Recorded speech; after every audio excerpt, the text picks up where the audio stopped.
Colocar minha cola aqui, pra gente ficar seguro, né? Não falar besteira. Meus amigos, minhas amigas, é uma felicidade muito grande, mas muito grande mesmo, estar aqui nesse dia 22 de novembro, onde a casa completa 58 anos de existência. A casa já é quase uma sexagenária, né? E eu queria pegar o gancho, né, de início, da minha mãe falando sobre vai fechar, não vai fechar. Nós vivemos num mundo onde cada vez mais as ideias do espírito, né, elas começam a querer ganhar corpo. É lógico que acontecimentos como nós tivemos anteontem, lá no Rio Grande do Sul, no Carrefour, lá de Porto Alegre, cada vez mais nos deprimem e passamos a achar que o mundo onde nós vivemos é um mundo realmente ainda muito duro. E isso não é mentira, né? Nós estamos realmente nos estertores de um mundo de expiações e provas, buscando alcançar um mundo de regeneração. E não tem aquela velha máxima que diz que para o dia nascer, a madrugada precisa ficar mais escura? É exatamente o que nós estamos vivendo no planeta Terra nesse instante, no nosso Brasil, no nosso país, no nosso planeta Terra. Nós estamos num momento em que as forças da malignidade, as forças da ignorância, ainda estão resistindo ao máximo a essa mudança que nós estamos enfrentando. Quando nós vemos as pessoas, e isso é um fenômeno que vocês podem observar no trato diário, no noticiário, nas redes sociais, para quem gosta de navegar pelas redes sociais, nós vemos as pessoas cada vez mais preocupadas em comunidade, em fazer o bem, em buscar novas modalidades de sermos pessoas melhores. Eu participo de um grupo lá em Niterói. Esse grupo é chamado Barulho do Bem, tá? E é impressionante a quantidade de pessoas que, mesmo fazendo um pouquinho, e como esse pouquinho, quando ele junta com várias pessoas, ele consegue ser um bem maior. E eu acho que esse é um movimento da nossa sociedade, um movimento individual, onde cada um de nós está buscando ser uma pessoa melhor, embora eventos como esses que nós tivemos anteontem no Rio Grande do Sul ainda façam parte do nosso cotidiano. Ainda exista a criminalidade, a corrupção ainda campeie na nossa política. Eu falava isso com a minha mãe ainda há pouco, porque acabei não vindo na semana passada por causa do dia das eleições. Mas o que eu queria dizer para vocês, e trazendo isso para a Casa Espírita, é que a Casa Espírita, a Igreja Evangélica, a Igreja Católica, o Templo Budista, a Sinagoga, a Mesquita, ou qualquer casa que tenha por finalidade essa religação do plano físico com o plano espiritual, de religar cada um de nós indivíduos à divindade, essa casa nunca deveria fechar. O dia que nós compreendermos, e a doutrina espírita ela já nos ajuda a ter essa compreensão, de que isso daqui que nós estamos fazendo hoje, obedecendo aqui a distância de 1,5 metro mais ou menos de uma pessoa para outra, isso que nós estamos fazendo aqui hoje, nada mais é do que um hospital.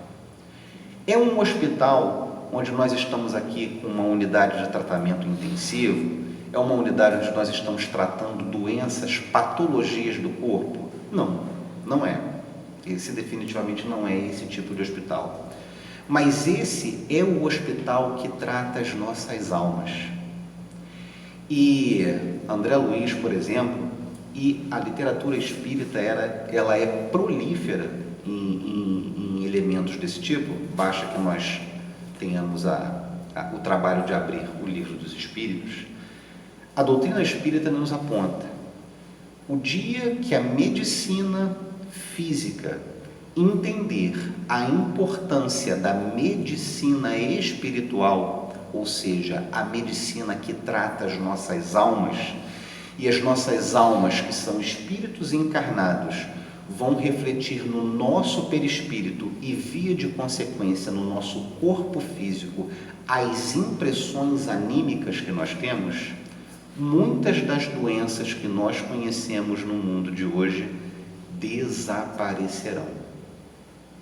Nós vivemos num momento, e não por outro motivo, há mais ou menos 30 anos atrás, final da década de 80, começo da década de 90, Divaldo, ele traz psicografado aquilo que Joana de Ângeles tomou por base chamar de série psicológica.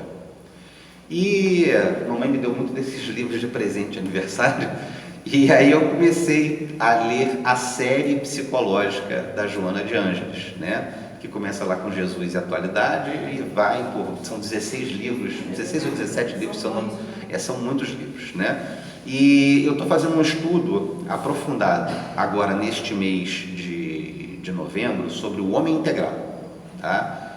Que eu acho que posso falar que é o melhor livro da série. Eu acho que eu posso dizer isso, né?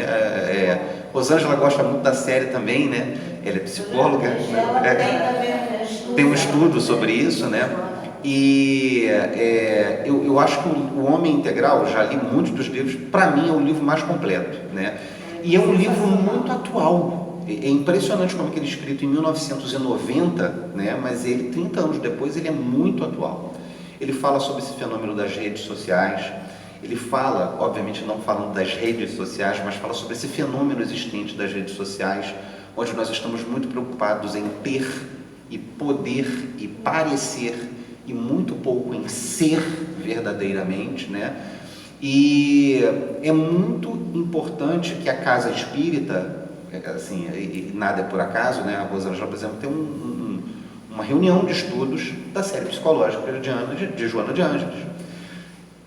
Que maior medicina da alma pode ser o estudo psicológico e nós entendermos a psicologia aplicada com a teoria espírita, com a doutrina espírita para nós? Que consolo maior nós poderíamos ter do que entender essa medicina da alma? Então, assim, é óbvio que o mundo material onde nós vivemos, ainda um mundo de expiações e provas, ainda um mundo onde o mal suplanta o bem, ainda temos a dificuldade de entender que isso aqui é um hospital. Isso aqui é um hospital.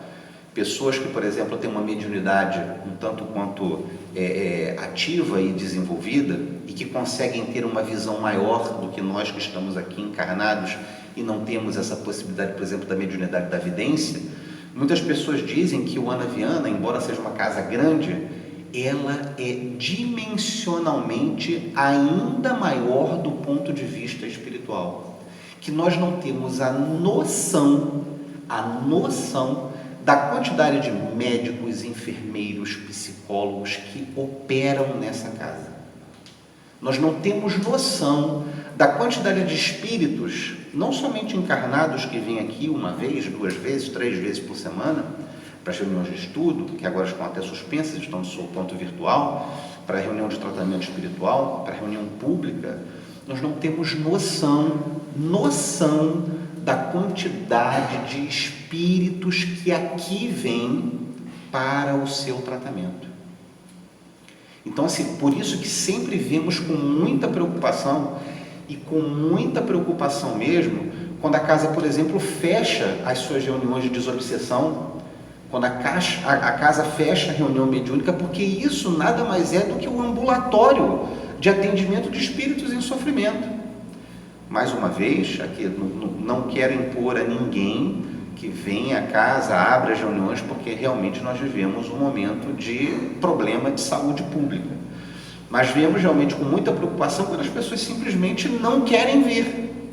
Quando elas vão ao shopping, quando elas vão aos bares, quando elas vão aos restaurantes, quando elas vão para encontros casuais, e não querem vir à casa espírita para desenvolver o trabalho espiritual, né? O trabalho que é necessário, o trabalho realmente de ambulatório que é aqui, e cada um de nós tem essa responsabilidade enquanto médiuns, né?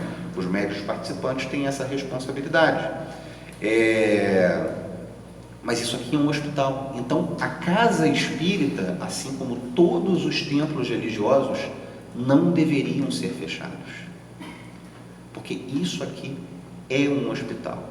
Devemos tomar todos os cuidados, todo mundo de máscara, todo mundo com seu álcool em gel, todo mundo com seu sabão na mão de tempos em tempos, evitar, obviamente, as aglomerações, mas esta casa, este hospital jamais deveria ser fechado. Jamais. Tá? Vocês não têm noção de quantos espíritos estão aqui, neste momento, recebendo tratamento espiritual. E mais, a nossa sociedade não tem noção de a escuridão que nós vivemos planetária ainda, infelizmente, da tentativa de vários espíritos, e nós aqui estamos entre eles, de tentar acender essa luz. E de que luz ofuscante é essa quando todos nós nos reunimos aqui na Casa Espírita, no meio da escuridão trevosa onde nós vivemos no nosso planeta? Tá? A cada domingo que estamos aqui, ouvindo a doutrina que nos foi legada através das mãos sábias de Allan Kardec e através dos espíritos que, através dele, levaram a nós esses conhecimentos, nós não temos noção de como essa luz é importante. A importância que tem essa luz. Tanto é que eu duvido, por maior que seja o sofrimento que nós estamos passando neste momento, perdemos entes queridos, muitos estamos vivendo aqui um momento de uma retração financeira, muitos estamos vivendo aqui um momento de desemprego, muitos estão vivendo aqui, neste momento, um momento de sofrimento da solidão. Muitos vivem esse sofrimento da solidão, essa crise psicológica que é vivermos isolados, vivermos na solidão nesse momento, porque o homem é um animal social, como nós sabemos disso, né? Então, é importante que a casa espírita, que os templos religiosos estejam abertos, com todos os cuidados, sim, com todos os cuidados, mas é importante que estejam abertos, porque isso aqui é um campo de reparação espiritual. Cada um de nós aqui, que vem aqui durante uma semana, passamos um domingo muito bom, uma segunda tranquila, e aí a semana começa a nos consumir com as suas dificuldades. E aqui é aqui onde nós retemperamos as nossas almas, os nossos espíritos, ainda no mundo de expiações e provas, e ainda sujeitos às tribulações cotidianas. Então, agradecemos muito mesmo, né? Temos que agradecer muito ter essa casa aberta, tá? E mesmo com todas as dificuldades, com o verdadeiro abandono que nós tivemos de vários dos nossos associados, a casa continua aberta, né, seu Manja? A casa segue aberta, a casa consegue seguir aberta, recebendo a todos nós esse refrigério espiritual que todos nós precisamos. E agradecemos muito a Casa de Ana Viana. Agradecemos a abnegação dos espíritos que formaram essa casa.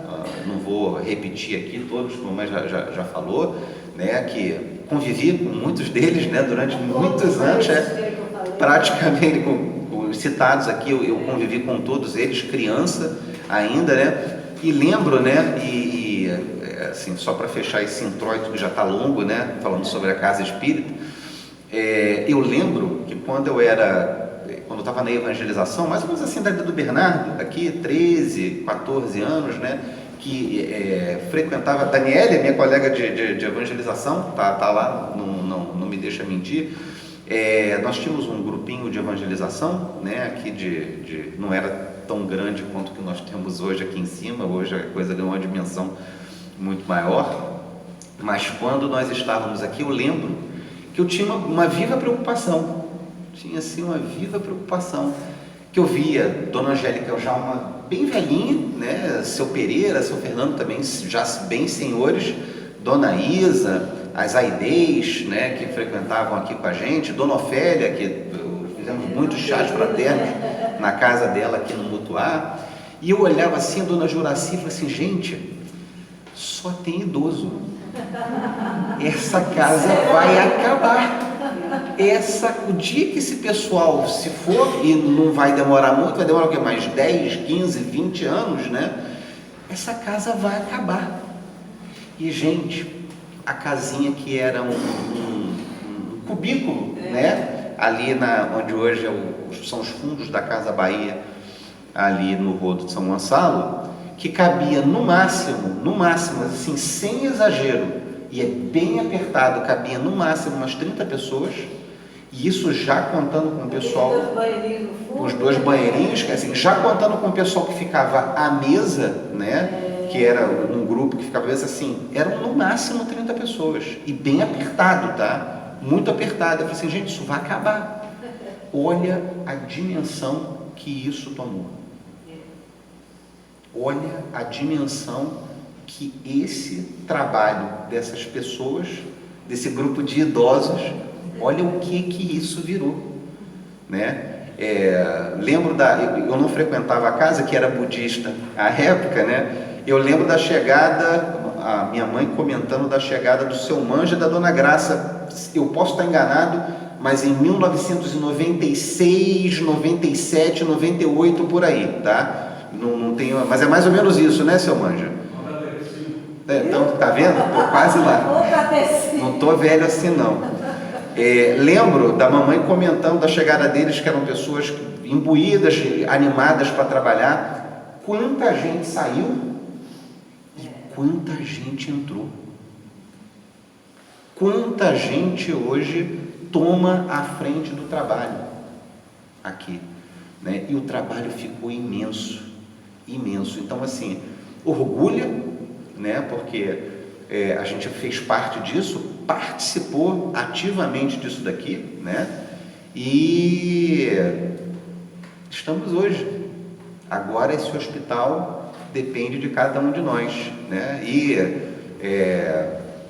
o Seu Manja, a Dona Graça, a mamãe, a Dona Terezinha, que já são pessoas que já estão com mais idade, daqui a pouco se vão, né? E outras pessoas virão e nós continuaremos esse trabalho, né? Isso é muito, muito legal de ver, né? E na certeza o seguinte, que o trabalho não acaba, né, gente? Então, assim, a gente parte desse planeta aqui, mas certamente vai continuar trabalhando aqui na casa de Ana Viana, né? Porque criou importantes raízes aqui nesse lugar. Então, meu parabéns para essa casa, que traz realmente um refrigério para as nossas almas, ilumina as nossas semanas, e é importante que nós estejamos sempre imbuídos no objetivo de sermos pessoas melhores. Ainda pegando esse gancho da casa espírita, meus amigos, já se perguntaram para que foi fundada uma casa espírita? Por que Allan Kardec, lá nos idos de 1850, por que Allan Kardec entendeu por criar a Sociedade Espírita Parisiense? Já pensaram, já imaginaram por que isso acontece? Por que hoje nós temos tantas casas espíritas? Porque é necessário a difusão da doutrina espírita. E é muito mais prático, é muito mais pragmático você fazer a difusão da doutrina espírita num ambiente amplo, com uma assistência ampla, do que você fazer na rua ou então dentro da sua casa, onde as limitações são muito... Você tem limitações muito grandes. E a doutrina espírita, ela passa, assim que é codificada essa obra, o Livro dos Espíritos, ela passa a ter que suplantar as fronteiras da obra, e ela passa a ter que suplantar as fronteiras do pequeno grupo que assistiu à formação dessa obra. E é necessário que essa doutrina seja difundida e que os princípios fundamentais dessa doutrina eles possam chegar a cada um de nós. E desde já, né, O Livro dos Espíritos é muito sábio em trazer como sua primeira pergunta, como seu primeiro questionamento, e o Livro dos Espíritos, eu acho que todos aqui já tiveram contato com ele. Quem não teve, por favor, é a obra essencial da doutrina espírita, a obra essencial do Espiritismo. Kardec é muito feliz na sua primeira pergunta aos espíritos, onde ele pergunta: quem é Deus? Não, ele pergunta: o que é Deus? Lembra vocês que nós estamos lá pelos idos de 1850, tá? Onde o mundo é varrido pelas ideias da Revolução Francesa, pelas ideias iluministas, e cada vez mais o ser humano se entende como o centro de todas as atenções.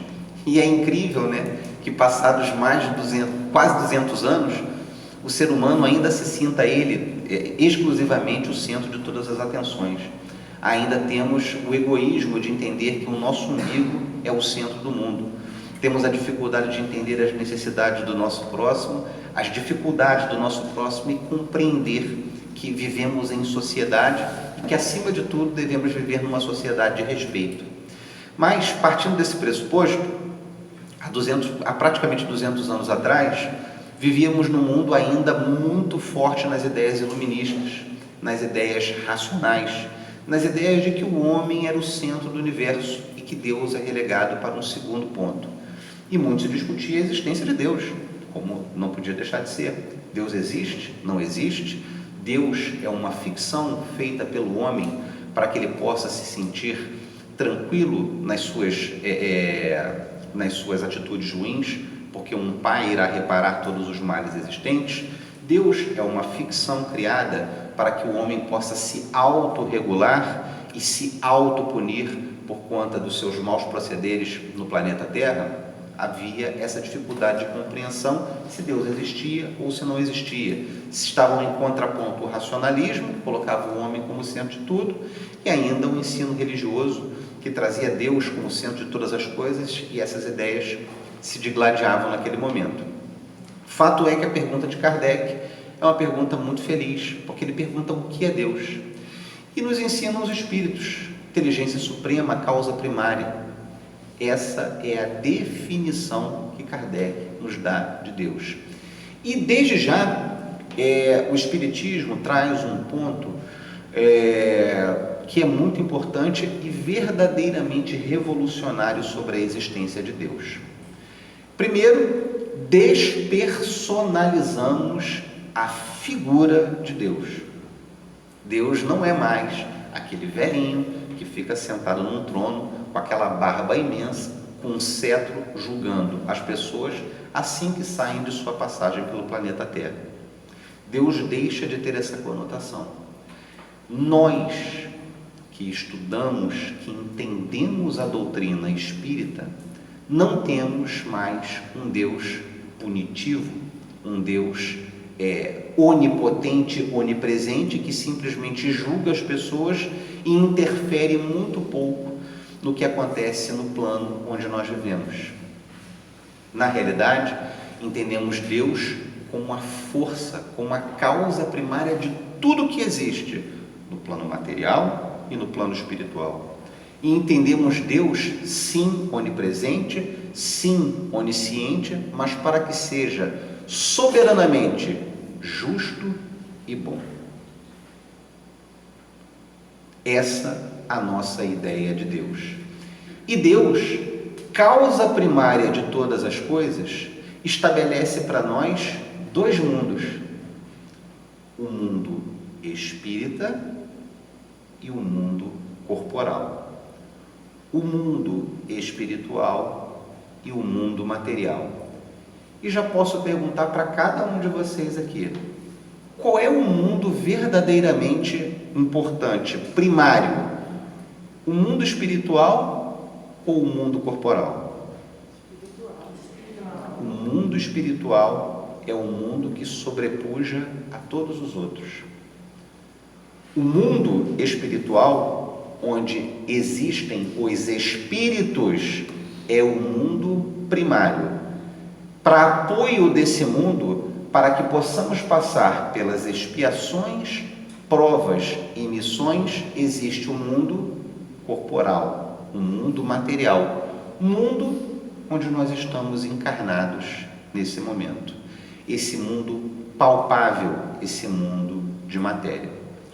E na certeza de que temos um mundo espiritual e um mundo corporal, e na certeza de que este mundo corporal existe para apoiar este mundo espiritual, entendemos que precisamos sair do mundo espiritual e adentrar o mundo corporal, para que possamos passar pelas provas, pelas expiações e pelas missões que vão elevar os nossos espíritos, depurando para que sejamos espíritos relativamente perfeitos.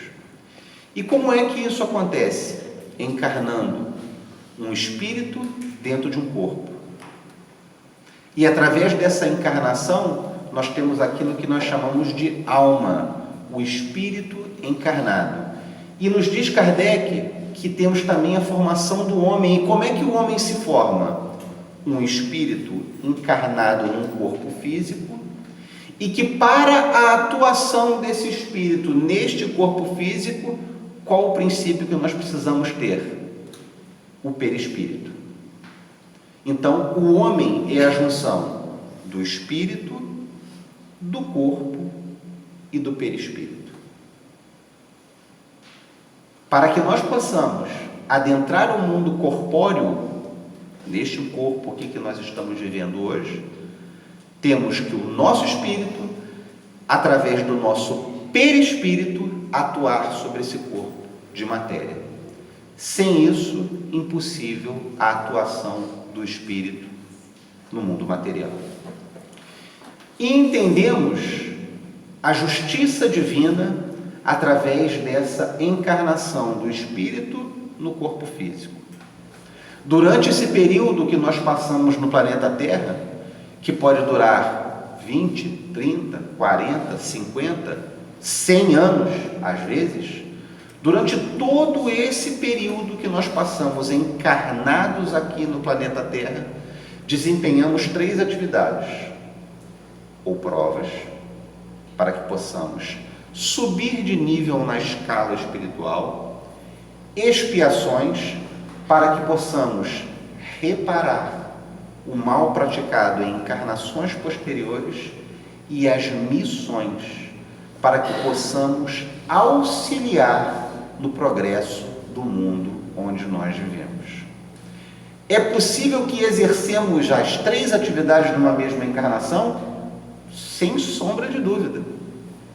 Podemos expiar o nosso passado, podemos nos submeter a provas para que sejamos espíritos melhores e podemos também exercer as nossas missões. E que missão mais importante do que sermos pai e mãe no plano carnal, como vários de nós recebeu essa missão do plano espiritual? Que missão importante aquela de sermos médiuns, com a qual nos comprometemos quando de nossa passagem na erraticidade do plano espiritual. Então podemos sim exercer essas 3 atividades encarnados, mesmo aqui no planeta Terra. Podemos passar por provas, podemos passar por expiações e podemos exercer a missão que foi estabelecida para cada um de nós. E meus amigos, qual a finalidade dessa encarnação? Justamente alcançarmos o ideal de felicidade. Temos condição de alcançar a felicidade plena num mundo de provas e expiações, num mundo onde o mal ainda supera o bem? Ainda não temos essa condição de alcançar essa felicidade suprema. Mas podemos, encarnados aqui no planeta Terra, sermos o mais felizes possível. E como isso pode acontecer? Simplesmente fazendo 2 coisas que são o esteio da nossa encarnação aqui na Terra. A primeira A primeira delas, a resignação do entendimento do porquê passamos pelos problemas e pelas limitações que o mundo material nos traz. E o segundo, e mais importante, é exercendo o amor. Exercendo o amor. Não por outro motivo, voltando aqui à série psicológica de Joana de Ângeles e falando lá do livro O Homem Integral, Joana de Ângeles entende que a grande missão do espírito encarnado no planeta Terra e que vai nos permitir alcançar essa felicidade, felicidade que só é possível através da libertação da materialidade. Não confundir libertação da materialidade com a libertação do mundo material, porque senão daqui a pouco vai todo mundo sair daqui dizendo que ele tem que se suicidar para ser feliz, tá? Não é isso. A libertação do mundo material só se dá através da porta do suicídio, e que é uma porta que traz efeitos dos mais deletérios para os nossos espíritos ao sair do planeta Terra. Se alguém quer ter comprovação melhor do que essa, leia os livros Memórias de um Suicida, de Ivone Pereira, tá? Ali realmente a gente sabe tudo o que vai acontecer quando alguém pensa, suscita a possibilidade de se suicidar, tá? O livro é dessa grossura e é bem pesado, tá? Então leiam Memórias de um Suicida, que eu tenho certeza que ninguém cuja ideia mais tênue de suicídio passou pela cabeça certamente não vai concretizar essa ideia. Tá? Nós estamos aqui para nos libertar da materialidade. E o que é se libertar da materialidade? Se libertar das paixões grosseiras que ainda enredam o nosso espírito na dificuldade, no mal, na ignorância. Tudo aquilo que nos prende a esse mundo material, tudo aquilo que nos segura a esse mundo material é dificuldade para a libertação do nosso espírito. Quando vivemos exclusivamente para a satisfação dos bens materiais, quando vivemos exclusivamente para a satisfação das nossas necessidades materiais, alguma coisa está muito errada. E não é muito difícil, tá? Que depois de uma vida calcada em trabalho para ter e vivo para satisfazer as minhas necessidades de satisfação e prazer físico, e aí está envolvido comer muito, beber muito, a drogatização, a sexualidade desenfreada, as paixões grosseiras que levam ao ciúme, que levam à inveja. Sempre que nós vivemos calcados em cima desses valores, não é muito difícil que a nossa vida em algum momento se torne um grande vazio. Vazio que nos carrega para o terreno da depressão e do suicídio. Então o que precisamos é a libertação dessa materialidade, desses instintos grosseiros, dessas paixões grosseiras. E essa libertação, e lá no livro O Homem Integral a gente consegue ver isso muito bem, ela se dá através de dois caminhos. O autoconhecimento, que nos leva à resignação acerca das nossas limitações e acerca do mundo de felicidade relativa que ainda vivemos, e o amor ao próximo, que se materializa pelo exercício da caridade.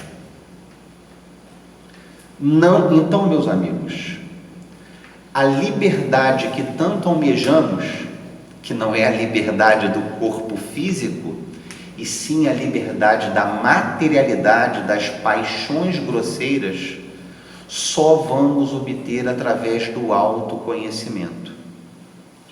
E o que é esse autoconhecimento?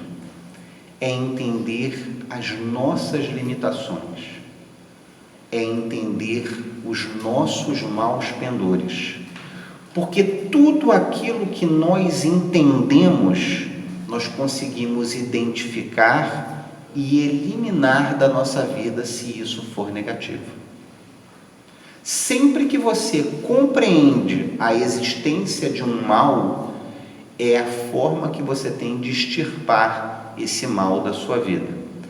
Por que nós temos tanta dificuldade em ter uma vacina rápida para o coronavírus? Porque nós ainda não conseguimos compreender corretamente, pelo menos nos últimos tempos, como funciona esse vírus. Ainda temos a dificuldade de entender como é que o vírus funciona. Mas já temos aí uma vacina com muita eficácia, sim, 95% de eficácia, que não dura mais do que um ano, no melhor quadro da vacina. Então nós ainda não entendemos completamente a mutação do vírus e como ele funciona. Quando nós entendermos o vírus e a sua atuação, nós vamos conseguir compreender, combater e extirpar. Sem isso, serão paliativos que nós ainda teremos e vamos aprender a conviver com o vírus entre nós. Assim se dá com a materialidade. Assim se dá com a nossa materialidade. Só conseguiremos. Por que eu não consigo me livrar da bebida? Por que eu não consigo parar de comer demais? Por que eu não consigo deixar de viver uma sexualidade desenfreada, o sexismo que está campeando nos nossos dias? Por que eu não consigo viver sem a violência? Por que eu ainda me comprazo em ver a violência na televisão, nos jornais, no rádio, nas redes sociais? Por que isso acontece? Porque ainda não consegui compreender a minha natureza que se compraz nesse tipo de coisa.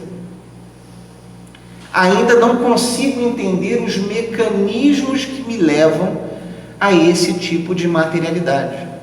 Porque se compreendermos os mecanismos, entendermos as causas e principalmente trabalharmos as causas espirituais e pretéritas que nos levam ao quadro que hoje nós vivemos, conseguiremos adquirir o autoconhecimento, entender, aceitar e vencer essas dificuldades. Somente assim é o autoconhecimento. E para que esse autoconhecimento se desenvolva, é necessário o estudo.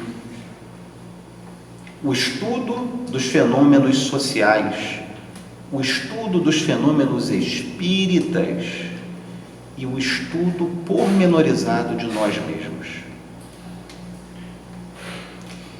E qual é o grande trampolim?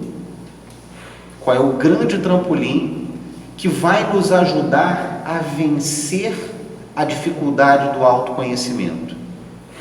É o amor. O amor por nós e o amor pelo nosso próximo.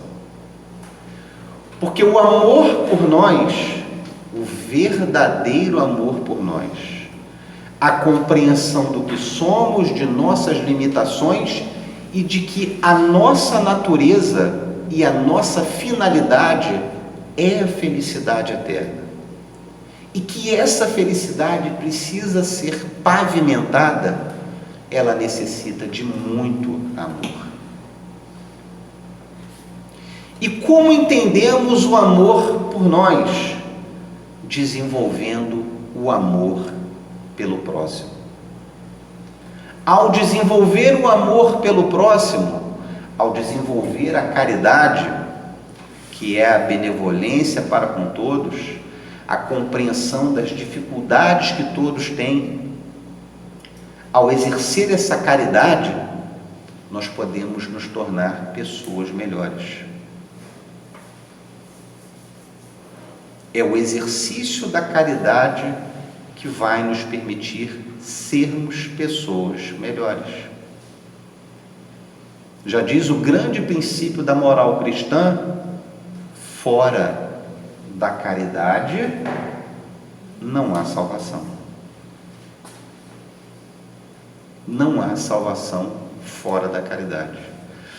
E a principal caridade é com o nosso próximo?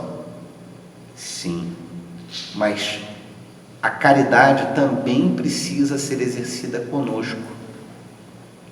Precisamos nos perdoar, precisamos nos autoconhecer, precisamos desenvolver a luz espiritual existente em cada um de nós. E nesse ponto, a casa espírita é de suma importância para cada um de nós.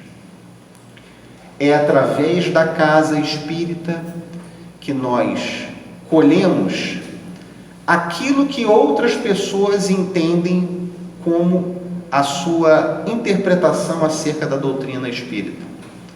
Quando várias das pessoas vêm aqui nos domingos, nas terças, para fazer os seus estudos e suas palestras sobre as suas impressões sobre o espiritismo.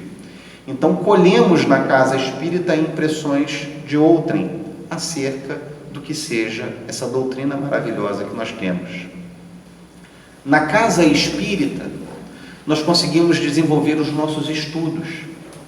Então, junto com outras pessoas e através da nossa própria compreensão, adentramos cada uma dessas obras e tiramos dessas obras o sumo necessário para que possamos ser pessoas mais felizes. Através da casa espírita, nós exercemos a maior das caridades, a caridade da benevolência para aqueles que têm dificuldade conosco, a caridade da compreensão da dificuldade do nosso próximo em relação a nós e, principalmente, exercemos aqui o trabalho da mediunidade, que é tão importante, é um princípio tão importante da doutrina espírita e que temos reuniões específicas na casa espírita para seu desenvolvimento. A reunião mediúnica e as maravilhosas reuniões de desobsessão. Através da nossa mediunidade, exercemos o trabalho do passe. E que doação maravilhosa é esse trabalho do passe, onde nós doamos um pouco da nossa energia física e espiritual para pessoas que estão em dificuldade. É através da casa espírita que realizamos o trabalho do atendimento fraterno, ouvindo, às vezes, histórias tão brutais, tão difíceis, que trazem tantas dificuldades para as pessoas e que, às vezes, só precisam desabafar e ter um ouvido amigo para isso. Então, meus amigos, a casa espírita, ela é de fundamental importância para os princípios fundamentais da nossa doutrina. Ao entrarmos nessa casa para ouvir, para trabalhar, para estudar, para darmos um simples passe, estamos colaborando para o desenvolvimento da nossa doutrina. Estamos recebendo dentro da nossa casa irmãos que andam em extrema dificuldade, seja no plano dos encarnados como no plano dos desencarnados. Quantos suicídios não foram evitados nessa casa? Quantos desesperos não foram amainados pelas palavras que nós desenvolvemos aqui? Quantas depressões não foram sufragadas com o poder de um sorriso, de um abraço? Quantas pessoas não tiveram o seu processo de cura desenvolvido com o trabalho do tratamento espiritual dessa casa? Quantas mentes não foram equilibradas com as palestras e com os ensinos ministrados a cada domingo, a cada terça-feira nessa casa? É muito importante a nossa presença na casa espírita. É o refrigério semanal para nossas almas. Mas mais importante na casa espírita é o que nós deixamos aqui. E o que cada um de nós se propõe a deixar na casa espírita? Essa é a pergunta que, passados 58 anos, sempre tem que povoar aqueles que estão na casa de Ana Viana. O que nós podemos colaborar para a continuidade desse hospital que é a nossa casa? Muito obrigado pela paciência de vocês, pelo silêncio de vocês. Parabéns para a casa de Ana Viana e que possamos estar aqui nos próximos 58 próximos anos, para que a gente possa confraternizar. Eu acho que eu não vou estar vivo até lá não, mas se tiver, com certeza vai ser um grande prazer estar aqui com vocês. Mas desencarnado eu venho. Tá bom, gente? Bom domingo. Você eu posso abraçar. Obrigada, meu filho, por tudo.